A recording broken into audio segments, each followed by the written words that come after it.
Јапонската влада е решена да ја организира Олимпијадата ова лето и најавува дека ќе ги обезбеди сите неопходни мерки за заштита на надпреварувачите и евентуалните посетители. Свеченото отворање е предвидено за 23 јули.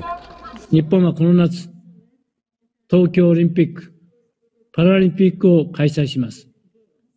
人類が新型コロナウイルスに打ち勝った証として、そして世界の団結の象徴として、世界中に希望と勇気をお届けできる大会を実現する決意です。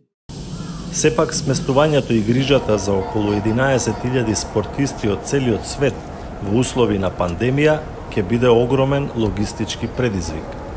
Меѓународниот олимписки комитет подготвува планови за повеќе можни сценарија за време на Олимпијадата. We are putting together a huge toolbox of measures, and then we will decide at the appropriate time which of the tools we need to address the situation.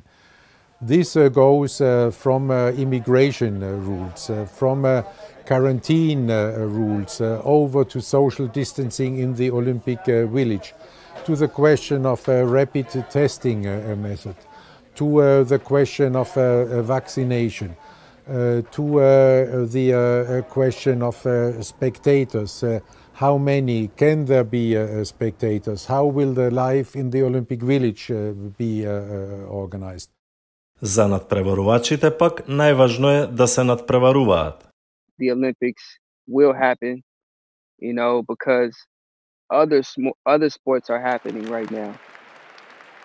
I think it's just all comes down to how you manage it, how do you keep people safe, what are the protocols, and it could be done. We're seeing it being done right now. Вакцинирањето на спортистите сепак не е клучниот проблем. Постои неизвестност колку од популацијата во Јапонија ќе биде вакцинирана до летоска.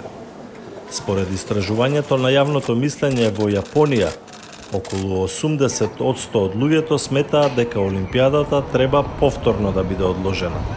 どっちにしても日本で何度か感染が抑えられても、どっちにしてもこの状況だと選手とかどうせ迎えられないから、中止でいいと思います。そのお金をコロナ対策に使った方がいいと思います。Но милиарди долари веќе се инвестирани во инфраструктура, а дополнителни милиарди се во игра дури и да нема публика.